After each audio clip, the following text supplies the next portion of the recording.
One of the biggest games in the Champions League this week. Paris Saint-Germain host Chelsea. What a game it is. We're excited. Zlatan against Costa. Who will know? We're going to talk some tactics here on TYT Sports. So if you're watching after the game, do not worry. You can just click in the annotation right here and you can check out recap to the game with goals linked in the description below. Otherwise, let's talk about the team that are travelling to Paris first, and that is Chelsea. Coming off the back of two last-minute goals without Diego Costa, who's obviously suspended in the Premier League but can play in this game in the Champions League. Let's take a quick look at their formation that they had in their game against Aston Villa, the game before Everton, because this is how I imagine they'll line up similarly to this. So they go with their usual 4-2-3-1, Willian, Oscar and Hazard. Up top there is Drogba. And the reason I wanted to highlight this game is because I talked about this on the Chelsea fans channel, should check out that channel, is because they had to try and adjust to having Diego Costa not in their team at the moment. But what they can do is exploit PSG the exact same way they exploited Aston Villa, and here's why.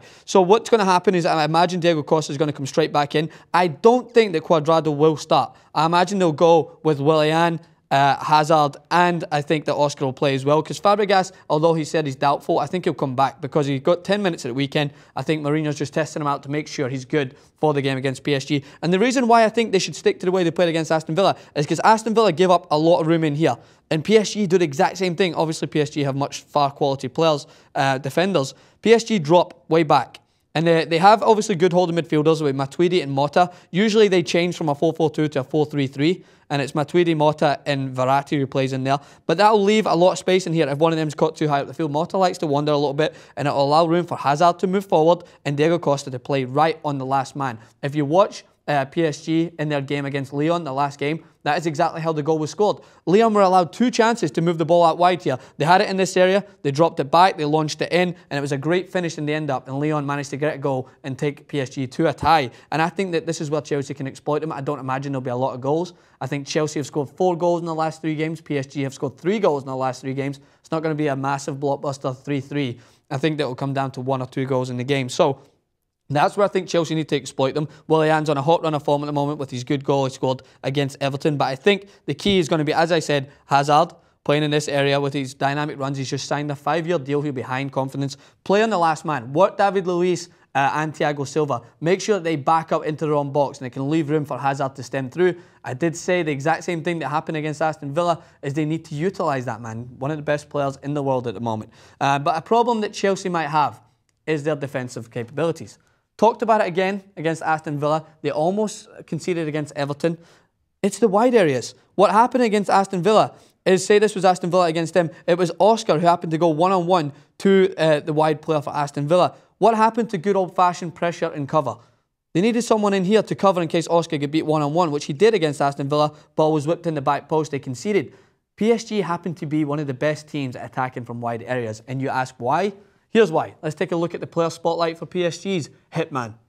So Zlatan Ibrahimovic, obviously he's partnered up front by Cavani and often Lucas Moura and Lavezzi, but he scored a lot of penalties recently, but you can't fault the guy's attacking threat in the air. As you've seen, he had a great start to the season and he managed to he faltered away a little bit, but goals against Barcelona were known, even though they lost 3-1, 2 goals against Nantes, and then he came back with an assist against Evian, goals against Etienne and Lyon, which were penalties, but you can't just basically count him out because he's so good in the air. And we're going to throw over here to Joaquin, who's got a little bit of information about who partners him up top. Joaquin. So likely what we're to see in the front 3 for PSG is to see Edinson Cavani playing on the wing, not in his preferred position as center forward, which we did see midweek. Midweek in the French Cup, we saw him score alongside Cabaye for a 2-0 victory. On the opposite flank, we're likely to see Lucas Moura, who offers a lot of pace. Like you were talking about, something that Chelsea have trouble dealing with is the pace of wingers like this who can get in and cut in. Yeah. We're going to see him on the left-hand side most likely going up against Branislav Ivanovic. We know Ivanovic is a very good defender, a very key player for Chelsea, but not a natural fullback, not a guy blessed with the most pace. So looking to see like that kind of a mismatch highlighted. Yeah. So look at Lucas Moura. Yeah, it's a good point to say. I talked about it a lot. I do like Ivanovic. I think he would be a world-class centre-back. With Zuma coming in now, who just seems to be winning everything in the air, they're going to have a little bit more cover with him and John Terry in there. But Ivanovic, for me, gets caught out of position in wide areas, and with Lucas Moura attacking him with pace, not only will this create a chance to get down the line. But Ivanovic gets caught with this big gap in here, and I highlighted this against Tottenham. This is one of the prime examples I know, is that there's a gap in there, and with PSG's attacking threat, I know that Matuidi likes to bomb forward at times. You remember his goal against Barcelona. They pressure very high, and Chelsea cannot be caught with these gaps through the middle. I think that Chelsea need to make sure not to toy around with it in their own third, because that's where PSG can exploit, get it wide and get the ball into the box too. Cavani, who just recently scored from his head, he's not been in a hot run of goal scoring form, but as I said, you can't count him and his big striking partner Zlatan Ibrahimovic out. It will be one hell of a game. I'm going to be a neutral, and I think it's going to be 1-1.